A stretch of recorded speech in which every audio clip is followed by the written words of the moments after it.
Chapitre 12.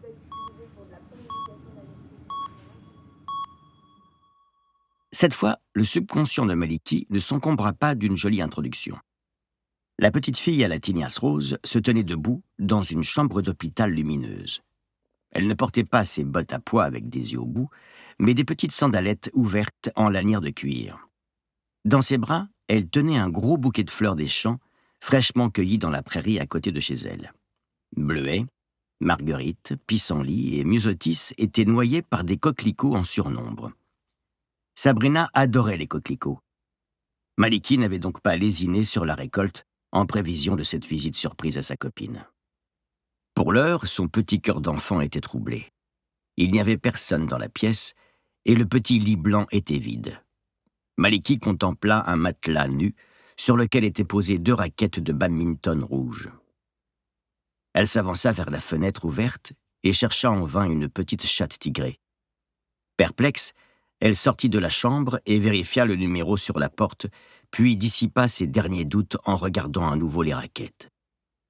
Une vague de terreur glacée déferla dans son ventre. Elle ressortit en courant dans le long couloir blanc qui continuait à perte de vue, ligne de fuite infinie quadrillée de portes vertes. Elle courait sans savoir pourquoi, comme seuls les enfants savent courir, fuyant le loup sous le lit, le monstre dans le placard ou le prédateur invisible mais redoutable qui hante les jeunes esprits à la faveur des ténèbres. La petite fille semait des pétales de coquelicot dans son sillage. Elle fuyait ce qu'elle ne voyait pas, et c'était beaucoup plus terrifiant que ce qu'elle pouvait voir par certaines portes entr'ouvertes. Une vieille dame, reliée à une grosse machine à soufflet, fixait un petit réveil d'un regard éteint. Un jeune homme, le crâne lisse et les yeux cernés, jouait apparemment sans plaisir sur une petite console portable, seul. Roulée en boule dans son lit, une dame gémissait pour elle-même, abandonnée.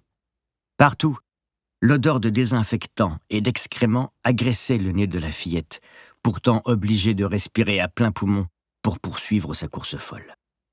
Elle lâcha son bouquet afin de pouvoir utiliser ses bras. Elle courait, comme si elle craignait que la mort et la solitude ne soient contagieuses. Elle courait pour échapper aux griffes du néant qui rôdaient dans les couloirs, entraient sans frapper et emportaient les malades à jamais loin de leur famille. Elle s'arrêta, à bout de souffle, les mains sur les genoux. À ses pieds, elle remarqua quelques pétales de coquelicots et d'autres, plus loin à perte de vue dans le couloir. En tournant la tête, elle vit par une porte ouverte un lit blanc et 2 raquettes rouges posées dessus. Maliki aurait aimé avoir gardé sa faculté à avoir 13 ans dans sa tête, comme dans ses précédents rêves. Mais bien qu'elle se sache en train de dormir, elle ne parvenait pas à raisonner autrement qu'en petite fille terrorisée dans un couloir d'hôpital. Elle vivait la scène de l'intérieur et la regardait de l'extérieur, comme derrière un miroir sans teint.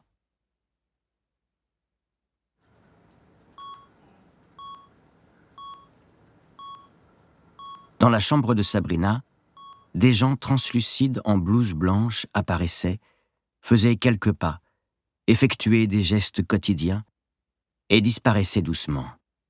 Maliki entendait leur voix lointaine et éthérée. « La pauvre petite, c'est allé tellement vite », dit une voix féminine, douce et désolée. « Avec ce genre de pathologie, on ne peut jamais vraiment savoir. Les médianes sont importantes, » répondit une autre voix féminine, sur le ton de la conversation. C'était un ton détaché, du genre qu'on utilise pour constater qu'il pleut ou que le feu vient de passer au vert. Il paraît que son chat est resté avec elle jusqu'au bout. C'est bouleversant, continua la première voix, visiblement ébranlée. La seconde répondit « Oui, et on l'a retrouvé mort le lendemain près du local électrique. Il a dû mordre des fils. Il n'était pas si malin que ça. » La première voix ajouta, poétique, « Il a peut-être voulu rejoindre sa maîtresse adorée. De toute façon, un malheur n'arrive jamais seul. » « Surtout ici, » précisa froidement la seconde voix. « Oui. »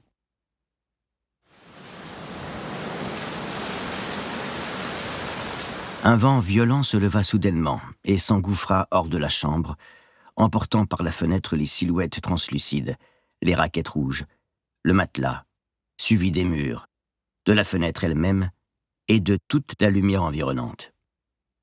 Maliki se retrouva seul dans le silence et l'obscurité.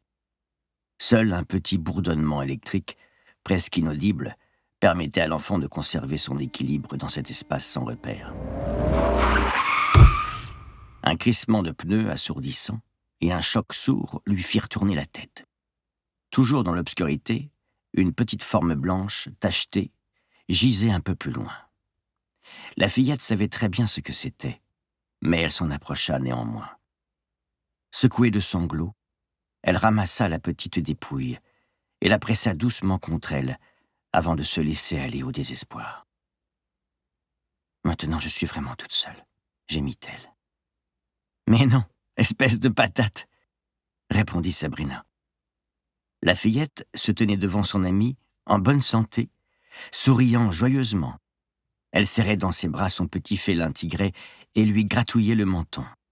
L'animal ronronnait, ou plutôt bourdonnait, comme un transformateur électrique. « Mais si !» cria Maliki. « Toi, Flèche, Lady, vous me laissez toutes les trois. Je vais me réveiller et vous ne serez plus que des images dans un album de photos, des moments qui n'auront jamais lieu, des souvenirs qui vont s'effacer. » Elle tomba à genoux. « Et finalement, il ne restera plus que l'oubli. »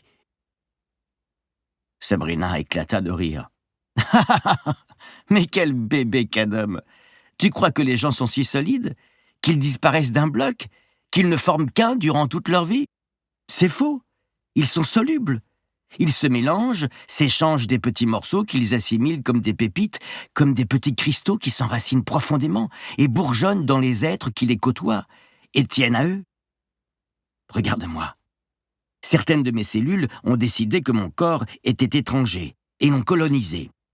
Mon corps les a combattues, sans succès. Je ne suis plus là parce que ces deux entités n'ont pas réussi à cohabiter. Mais s'attacher aux gens, c'est aussi accueillir des éléments étrangers en soi.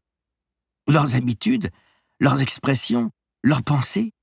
Si on les combat, ils deviennent des traumatismes, des blessures qui nous hantent et nous abîment en profondeur. Mais si on les accepte, ils peuvent s'épanouir, se mêler à nous et nous transformer. Tu n'es pas toute seule. Cherche ce qui vit en toi et tends-lui la main au lieu de le combattre.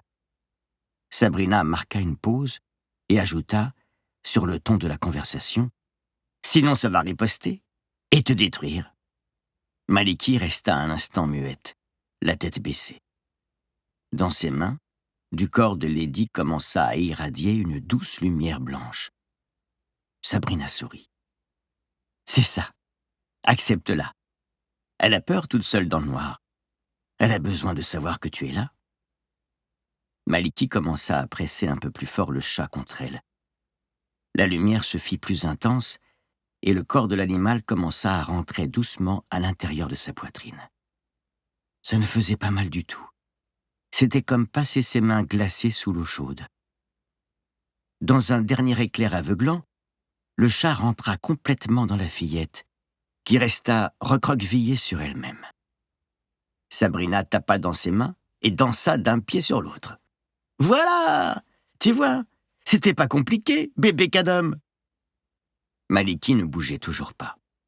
« Et n'oublie pas, si tu la combats, elle va se défendre, » ajouta gravement Sabrina. Elle tira la langue et disparut en courant dans l'obscurité, en crépitant d'électricité. Le corps de Maliki tremblait. Sa respiration s'accéléra et ses doigts se crispèrent. La fillette rejeta soudain la tête en arrière et hurla. Le cri n'avait rien d'humain. Le visage de ce qui avait été Maliki était entièrement blanc, et des traînées noires étaient apparues dans ses cheveux. Une expression bestiale de panique et d'incompréhension se lisait dans les deux énormes yeux jaunes, fendus de noir.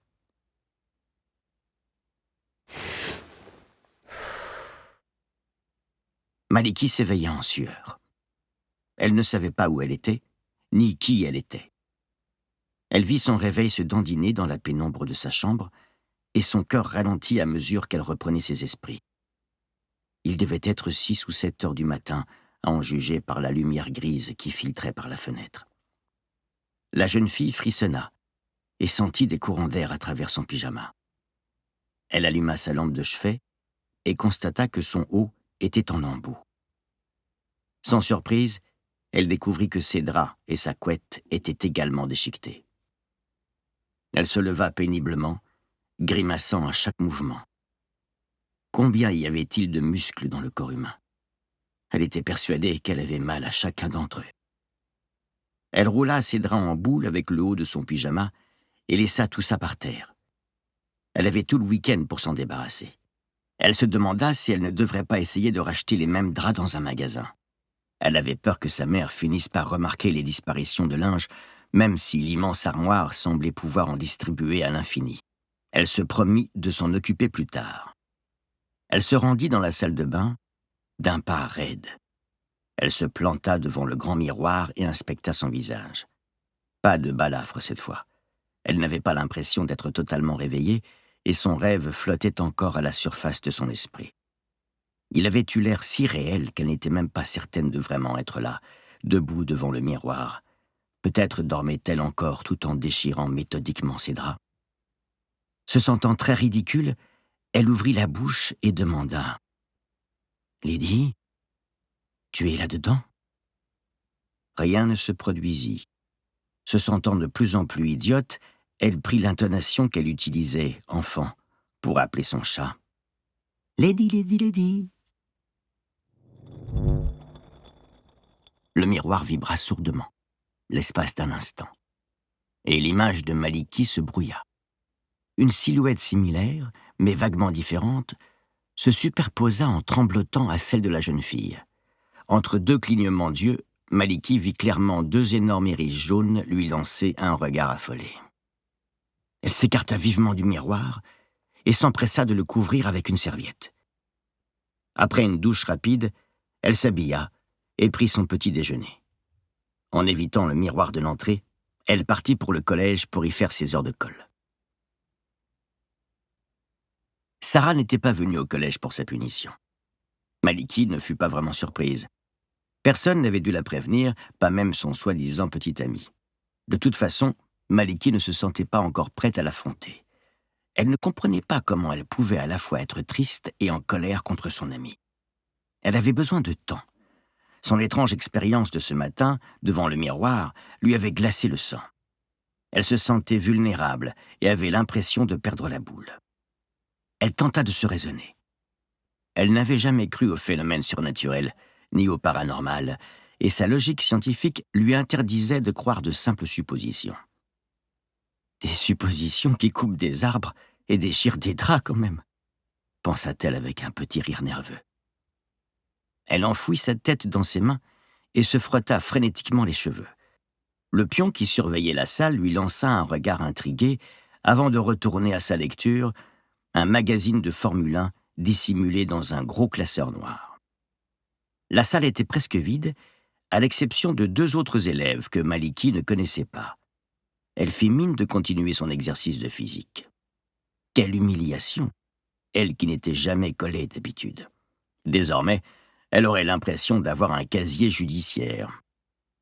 Pour couronner le tout, son après-midi chez Raphaël, dont elle s'était fait une telle joie, était grandement compromise. Elle ne se sentait pas en état de le voir, et de toute façon, elle n'avait ni son adresse, ni son numéro de téléphone. Pas même son nom de famille, songea-t-elle, se sentant complètement idiote. En fait, tu ne sais rien de lui souffla son second degré, toujours là quand on n'avait pas besoin de lui. Les deux adolescents étaient censés se confirmer le rendez-vous hier après-midi dans la cour, mais l'escapade forestière de Maliki avait bouleversé ses plans. Il ne restait plus qu'à espérer que Raphaël ne serait pas fâché, et surtout qu'il ne prêterait pas l'oreille aux rumeurs de son histoire avec Benoît. Maliki se frotta de nouveau la tête. « Pourquoi est-ce que tout est si compliqué ?» murmura-t-elle à voix basse. Le pion l'entendit, mais ne quitta pas sa lecture des yeux cette fois.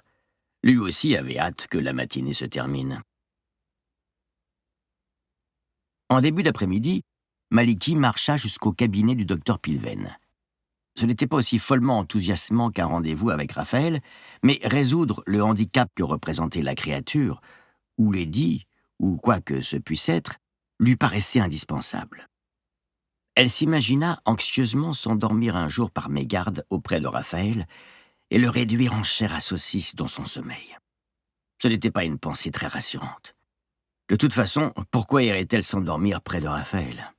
Elle chassa cette pensée de sa tête en rougissant. Comme elle s'y attendait, le docteur était disposé à la recevoir. Elle avait tout de même téléphoné avant pour en être sûre. Au bout du fil, l'homme s'était montré d'un enthousiasme débordant, surtout quand Maliki lui avait proposé des draps fraîchement déchirés à analyser. D'après ce qu'elle avait compris, il était plus ou moins prêt à essayer un nouveau protocole. Au moins une nouvelle encourageante. Elle espérait juste que le traitement ne nécessiterait pas l'utilisation d'aiguilles. Cette fois, elle dut frapper à la porte du cabinet et personne ne vint lui ouvrir. Elle jeta un œil par la fenêtre, mais les rideaux étaient tirés. Elle tourna la poignée qui n'opposa pas de résistance et entra. En provenance du bureau du docteur, elle entendit des cliquetis métalliques et un disque de la Symphonie du Nouveau Monde de Dvorak. Elle emprunta le couloir et entra dans le bureau, qu'elle faillit ne pas reconnaître. Une énorme machine, haute d'au moins 3 mètres et 2 fois plus longue, trônait au centre de la pièce. Elle ressemblait aux machines IRM que Maliki connaissait, mais celle-ci avait clairement été personnalisée. Elle se composait d'un genre de gros donut blanc, fixé à la verticale au plafond, de façon peu rassurante, et d'une civière coulissante permettant à une personne allongée de mettre sa tête à l'intérieur du donut. Maliki remarqua des sangles sur la civière et se sentit soudain nerveuse. Divers composants de couleurs différentes avaient été greffés à la machine. Au mur, plusieurs tableaux blancs avaient été rajoutés, et un autre, sur trépied, était posé près d'un ordinateur. Tous étaient couverts de calculs et de schémas. Le docteur entra dans la pièce, transportant un imposant carton dont dépassaient des câbles colorés. Il ne parut pas surpris de voir Maliki et ne s'encombra pas de formalités. Il avait les yeux très cernés. « Ah, parfait, tu es là. J'ai travaillé dur, comme tu vois. On va pouvoir faire un test. Tu as ramené les draps ?» Maliki sortit les draps de son sac. Le docteur Pilven s'en empara et les examina attentivement. Après une minute d'examen, il déclara, déçu: « Ce sont des draps normaux. »« Ben oui, vous vous attendiez à quoi? Un tapis volant ?» répondit Maliki, un peu à cran.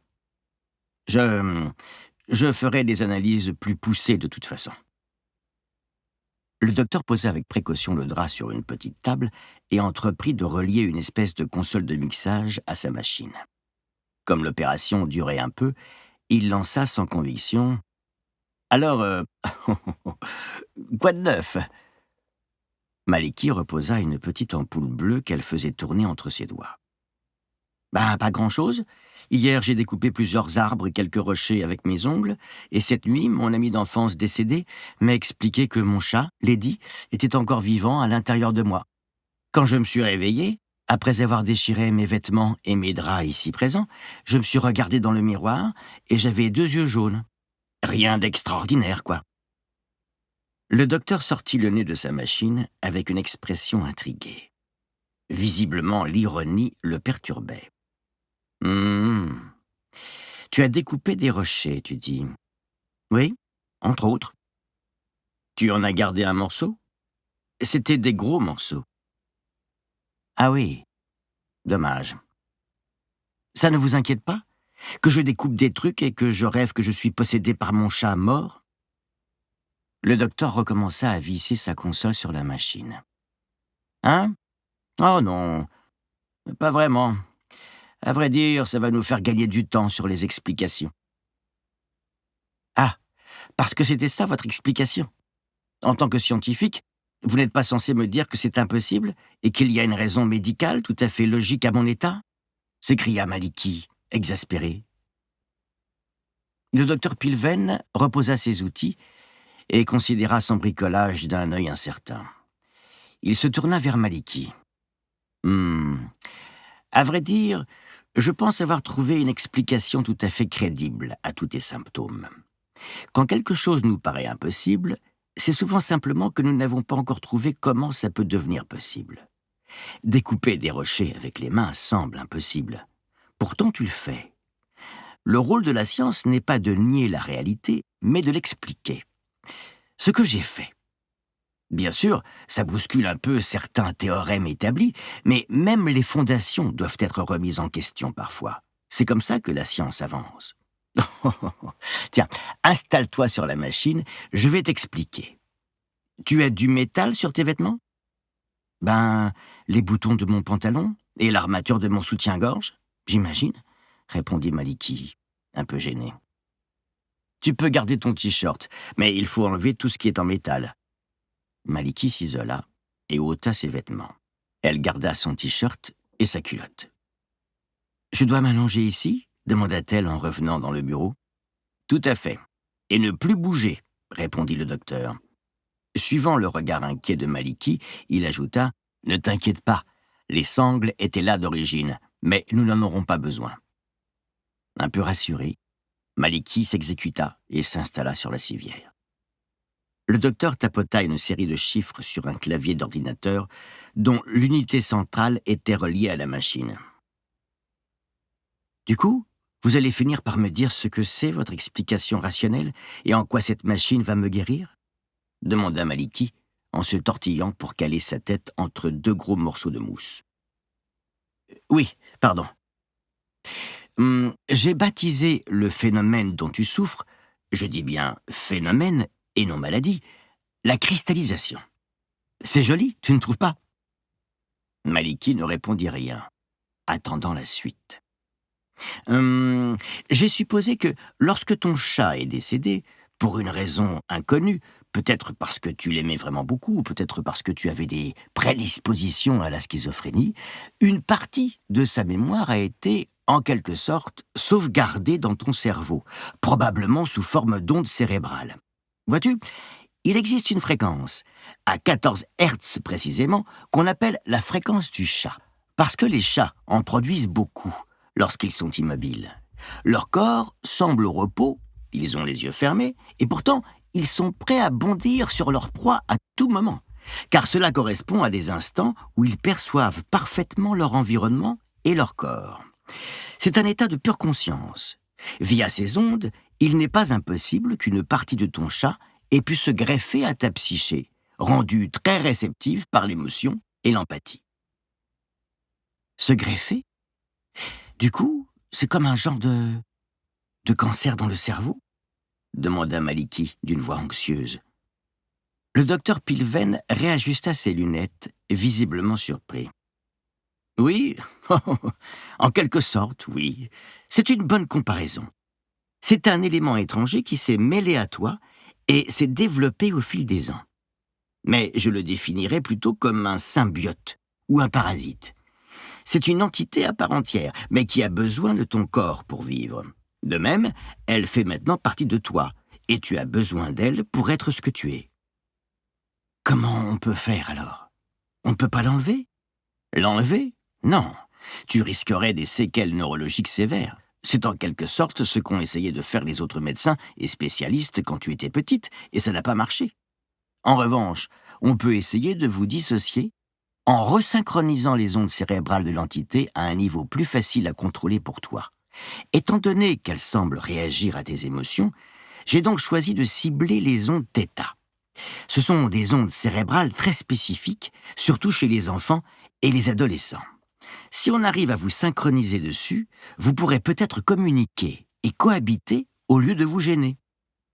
Et si on arrive à communiquer, je lui dis quoi? Tu peux sortir de mon corps, s'il te plaît? Et un petit chat va bourgeonner de ma cuisse? Maliki commençait à transpirer. Elle commençait à songer à s'enfuir dans la rue, pieds nus et en culotte. Ce serait cocasse, mais à vrai dire, j'ignore sous quelle forme tu peux l'extérioriser. Ce n'est plus vraiment un chat, c'est aussi une part de toi. Peut-être que ce sera une créature de nature ondulatoire, ou peut-être que ton corps va se couper en deux, on ne sait pas. Non. Sérieusement? Ah, ça m'étonnerait. Ce serait vraiment fascinant, mais on ne peut pas le prévoir, signala le docteur en faisant coulisser la petite civière à l'intérieur de la machine. C'est un saut dans l'inconnu. Mais de toute façon, si on ne fait rien, ton corps va finir par lâcher. Les chats ont peut-être 9 vies, mais les humains n'en ont qu'une. Ça va? Tu es prêt à commencer? La voix étranglée de Maliki résonna dans l'habitacle de la machine. Parfait, commenta le docteur Pilven. Il abaissa un levier. Ça va bien se passer, ne bouge surtout. Un bruit assourdissant avala les derniers mots du docteur Pilven, tandis que la lumière vacillait dans la pièce et que des petits morceaux de plâtre tombaient du plafond. Maliki se tint parfaitement tranquille. Elle s'était évanouie.